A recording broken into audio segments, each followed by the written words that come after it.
잔혹했던 그 7년간의 전쟁에서 간신히 살아남았는데 마침내 찾아온 평화의 대가로 자신들을 구해준 바로 그 동맹국에게 사랑하는 가족을 바쳐야 한다면 어떨까요? 상상조차 하기 싫은 아주 끔찍한 상황이죠. 그쵸. 그것도 애지중지 키운 어린 딸을 재물처럼 내모아야 한다면요. 이게 무슨 소설 속 디스토피아 이야기가 아닙니다. 네, 아픈 역사죠. 임진왜란 직후에 평화라는 이름 아래 조선의 수많은 평범한 가정들이 마주해야 했던 진짜 현실이었거든요. 여러분, 오늘 저희가 빠헤쳐볼 자료들이 바로 이 모순적인 현실을 아주 입체적으로 보여주고 있습니다. 맞아요. 오늘 살펴볼 자료들이 되게 흥미로운 게 공식 관변 문서들하고 민간에서 전해 내려오는 민담이 섞여 있잖아요. 네네. 전후 명나라의 곡물 요구를 건조하게 기록한 공식 문서들부터 경기도 화성 서신면 일대에서 수백 년간 구전되어 온 한 여성의 이야기, 그리고 향토 사학 자료들까지 전부 모아봤습니다. 자, 이 부분을 한번 짚어보죠. 거대한 역사의 수레바퀴 속에서 한 개인의 간절한 마음이 어떻게 전설로 남았는지, 그 깊은 탐구의 여정을 시작하겠습니다. 네, 오늘 이 자료들을 함께 분석할 텐데요. 방금 말씀하신 것처럼 이 공식 기록과 미시적인 지역 설화가 한데 모였을 때 만들어내는 그 마찰음이 상당히 큽니다. 마찰음이요? 약간 어떤 의미일까요? 그 거시적인 역사책들은 주로 명나라의 참전이나 외교적 역학관계에 집중하잖아요. 거대한 담론 위주로요. 그렇죠. 보통은 뭐 은이나 비단 같은 조공 이야기 정도만 알죠. 네. 근데 지역의 구전설화 같은 미시적 기록들은 완전히 다른 이야기를 합니다. 그 거대한 제국의 논리, 이른바 외교라는 명분 아래에서 이름 없는 개인의 삶이 어떻게 철저히 부서졌는지, 또 어떻게 저항했는지는 아주 생생하게 직언하거든요. 바로 그 지점입니다. 오늘 우리가 집중할 인물이 바로 그 기록의 교책점에 서 있는 여성, 홍랑아씨죠. 맞습니다. 홍랑아 씨 설화는 참 가슴 아프면서도 대단한 이야기예요. 전쟁이 끝나고 이제 좀 살만해졌나 싶던 조선 땅에 명나라가 청구서를 내밀잖아요. 은, 비단, 곡식을 요구하더니 급기야 사람을 요구합니다. 네, 공려를 바치라는 거였죠. 네, 젊고 아름다운 여성들을요. 저는 이 공식 문서의 기록들을 보면서 약간 소름이 돋더라고요. 이게 과연 구원자의 모습인가 싶어서요. 그쵸, 마치 그 동네 지켜줬으니까 보호비 내놓으라고 윽박지르는 약간 거대한 폭력 조직의 마피아 같지 않나요? 마피아, 되게 뼈 때리는 비유네요. 당시 명나라의 요구는 진짜 단순한 전후보상 차원을 완전히 넘어섰습니다. 자기들 파병으로 조선 명주를 이어줬으니까 약간 조선의 모든 자원에 대해 채권자로서의 권리를 노골적으로 행사한 거예요. 와, 채권자. 진짜 무섭네요. 공식 기록을 보면 명나라 사신들이 조선 관원들을 대동하고 전국을 막 뒤집고 다녔어요. 조건에 맞는 여성들을 징발하려고요. 세상에 화성 서신면 홍범리라는 아주 조용한 마을에 살던 홍랑아 씨도 그 표적이 된 거고요. 네, 예의 바르고 단정하기로 소문난 아가씨였는데 관원들이 들이닥친 거죠. 근데 여기서 정말 흥미로워지는 점이 바로 홍랑아 씨의 태도입니다. 아버지는 넋을 잃고 어머니는 오열하는데 당사자인 홍랑아 씨는 야반도주를 하거나 거세게 저항하지 않아요. 네, 설화 기록을 보면 아주 고요하게 그 운명을 받아들입니다. 저는 솔직히 제가 그 입장이었다면 어떻게든 막 산속으로 숨거나 끝까지 발버둥 쳤을 것 같거든요. 왜 이 끔찍한 운명을 스스로 받아들였을까요? 이 대목이 우리에게 아주 중요한 질문을 던집니다. 왜 도망치지 않았을까? 현실적으로 도망친다는 선택지 자체가 불가능에 가까웠거든요. 숨을 곳이 없어서요? 당시 조선은 외세로부터 자국민을 보호할 힘이 아예 없었어요. 오히려 명나라 비위를 맞추려고 자국민을 압박하는 집행자 역할을 했죠. 만약 그녀가 도망쳤다면 남은 가족들은 어떻게 됐을까요? 연자제 같은 거요? 맞아요. 관원들에게 끌려가서 가혹한 형벌을 받거나 마을 전체가 쑥대밭이 됐을 겁니다. 와, 그러니까 이게 단순히 순종적이거나 체념해서 가만히 있었던 게 아니군요. 그럼요. 홍랑아 씨의 그 체념은 단순한 포기가 아니에요. 국가의 폭력 앞에서 자신이 그걸 온전히 떠안음으로써 남은 가족과 이웃들을 보호하겠다는 아주 주체적이고 숭고한 희생이었던 겁니다. 가장 억압적인 상황에서 역설적으로 그녀가 낼 수 있는 가장 적극적인 선택이었던 거네요. 정확합니다. 방어적 희생이죠. 그렇게 생각하니까 그녀의 고요함 속에 담긴 그 공포와 슬픔의 무게가 얼마나 거대했을지 진짜 가늠조차 안 됩니다. 그런데 내일이면 먼 이국 땅으로 끌려가야 하는 그 전날 밤에 부모님께 아주 독특한 부탁을 해요. 세 가지 물건을 챙겨달라고 하죠.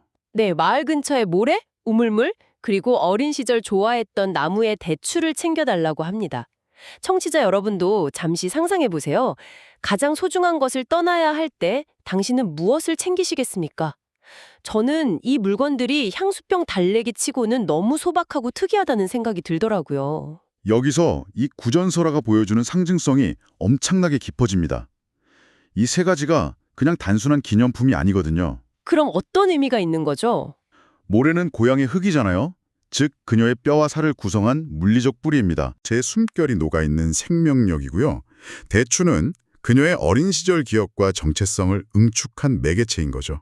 와, 듣고 보니까 진짜 치밀한 준비였네요. 네, 육체는 거대한 제국에 끌려가지만 내 정신적인 자아만큼은 결코 그들의 논리에 동화되지 않겠다는 강렬한 의지의 표현인 겁니다. 떠나는 날 새벽 묘사는 진짜 시각적으로도 압도적이에요. 집을 나서면서 품에서 그 고향의 모래자루를 꺼내더니 자기 발밑에 뿌리잖아요. 네, 조심스레 쫙 뿌리죠. 그리고 오직 그 모래 위만 밟으면서 뒤도 돌아보지 않고 길을 떠나요. 저는 이걸 읽으면서 마치 자기 영문 주위에 절대 뚫리지 않는 고향이라는 보호막을, 그러니까 포스필드 같은 걸 딱 치는 것 같았어요. 포스필드 아주 적절한 표현이네요. 내 발은 명나라 땅을 한 발짝도 밟지 않겠다는 무언의 선전포고 아닙니까? 여기서 우리가 주목해야 할 매혹적인 사실이 바로 그겁니다.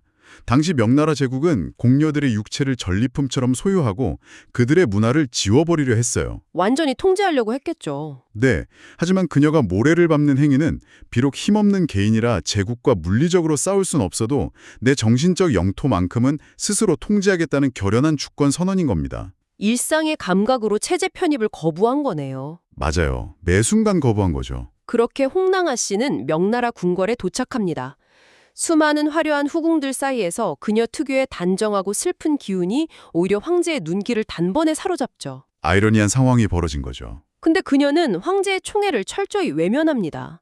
처소 바닥에 고향 모래를 뿌려놓고 그 위만 밟고 명나라 음식은 입에도 대지 않아요. 오직 고향에서 챙겨온 대추와 물만 먹으며 밤마다 불경을 외우죠. 네, 결국 영양실조로 몸이 말라가고 그 물과 대추마저 다 떨어진 날 조용히 숨을 거두게 됩니다. 황제의 권력과 부귀영화라는 엄청난 유혹 앞에서도 한치의 흔들림이 없었던 겁니다. 근데 저 여기서 약간 솔직히 좀 반론을 제기하고 싶어요. 오, 어떤 부분에서요? 아니 사실 황제 눈에 들었잖아요. 그럼 이걸 역이용해서 부귀영화를 누리면서 조선에 남겨진 가족들을 더 크게 도와줄 수도 있지 않았을까요? 생존 본능을 거스르면서까지 이렇게 스스로를 고립시킨 게 약간 극단적인 고집처럼 보이기도 하거든요. 충분히 현실적이고 합리적인 의문입니다. 실제로 역사 속에서 권력과 타협해서 가문의 이득을 취한 사례도 꽤 있으니까요. 그쵸.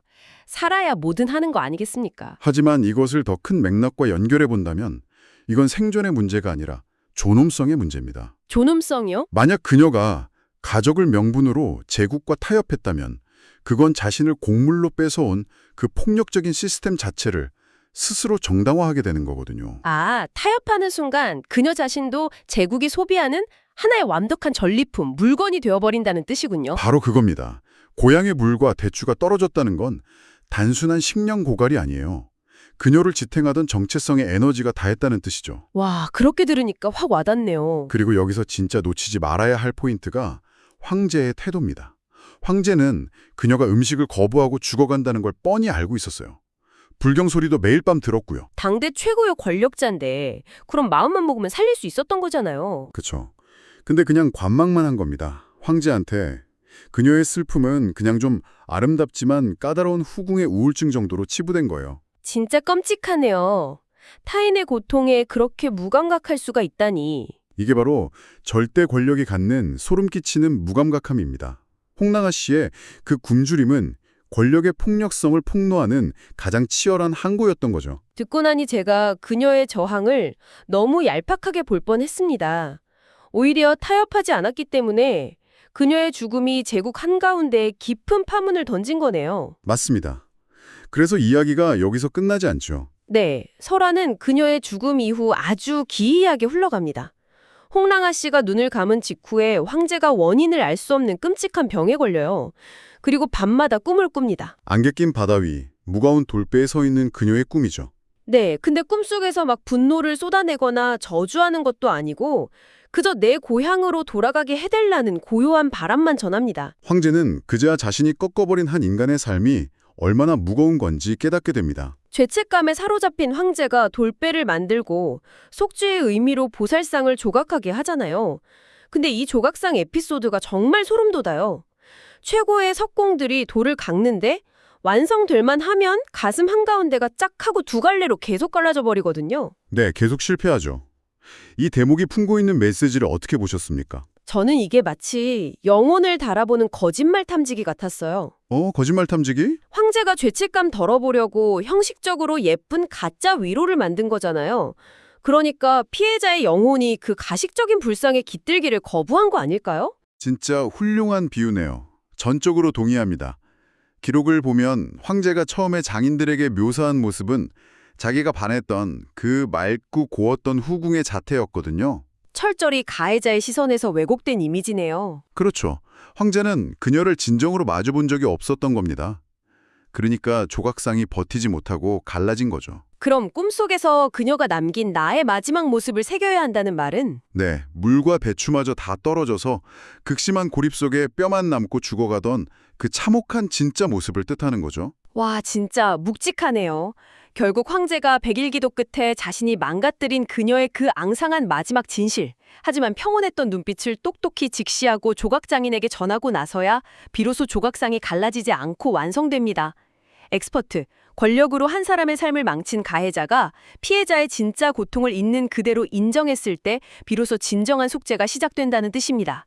자기 연민이 아니라 똑바로 마주보는 게 진짜 속죄다. 정말 깊은 여운을 주네요. 자, 이렇게 완성된 보살상을 태운 무거운 돌배가 이제 바다로 나아갑니다. 여기서부터는 철저히 민중들의 상상력이 더해진 기적의 영역이죠. 무거운 돌배가 수면 위로 둥둥 떠오른다니 이거 완전 모순 아닙니까? 바다에 가라앉는 게 당연한 물리법칙이죠. 근데 기적처럼 바다와 바람을 타고 동쪽 조선을 향해 나아가요. 서신면 홍범리 앞바다에 딱 도착했을 때 마을 사람들이 눈물을 흘리며 홍랑아 씨 보살이라 부르고 홍법사라는 절을 세웁니다. 네, 기적적인 귀향이죠. 대체 이 모든 게 무슨 의미일까요? 저는 무거운 돌배가 바다에 떴다는 사실 자체가 엄청난 상징 같아요. 억눌려 있던 무거운 한이 황제의 참회로 풀리면서 깃털처럼 가벼워진 영혼의 해방 같은 거요. 그런 정화의 의미도 아주 잘 짚어주셨습니다. 근데 더 나아가서 전설이 가진 치유의 힘을 봐야 해요. 역사적 기록 속에서 이름 없는 공료들은 그냥 한 줄 숫자로 지워진 사람들이잖아요. 그렇죠. 국가가 지켜주지도 않았고 기억해주지도 않았죠. 맞아요. 그래서 민중들은 이 돌배와 보살상이라는 기적적인 전설을 통해서 그 슬픔을 영원히 기억하고 스스로 치유하고자 했던 겁니다. 아, 국가가 못한 구원을 백성들이 이야기로 대신해 준 거네요. 네. 고향으로 돌아오고자 했던 수많은 희생자들의 염원이 홍랑아 씨를 통해 이루어진 승리의 서사입니다. 아, 정말 마음이 벅차오르네요. 한 줌의 모래와 대추 몇 알로 제국에 맞섰던 연약하지만 정말 강인했던 한 개인의 위대함, 그리고 그 짓밟힌 존엄을 전설로 부활시킨 이름 없는 사람들의 연대까지. 이런 미시적 기록이야말로 진짜 시대를 이해하는 귀중한 열쇠죠. 맞습니다. 청취자 여러분, 오늘 우리가 이 옛 문헌 속 기록을 샅샅이 펼쳐보았는데요. 마지막으로 이런 도발적인 질문을 하나 던져보고 싶습니다. 네. 우리가 살고 있는 지금 이 시대에도 힘의 논리에 밀려서 고향과 이름, 일상을 잃어버린 현대판 홍랑아 씨들이 어딘가에 분명 존재하지 않을까요? 확실히 존재하죠. 거대 자본이나 억압적인 시스템에 밀려난 분들이요. 그러니까요. 과연 우리는 황제가 처음 그랬던 것처럼 그들의 고통을 귀찮은 일로 치부하며 방관하고 있지는 않은지, 그리고 우리는 그들의 앙상한 마지막 진실을 외면하지 않고 똑똑히 직시할 용기가 있는지 묻고 싶습니다. 정말 깊이 생각해 볼 만한 질문이네요. 오늘 밤 여러분 주변을 맴도는 소리 없는 목소리들에 한번 귀 기울여 보시기 바랍니다. 오늘 깊은 탐구는 여기서 마치고요. 다음 시간에도 더욱 흥미롭고 깊이 있는 자료의 탐구로 돌아오겠습니다. 함께해 주셔서 고맙습니다.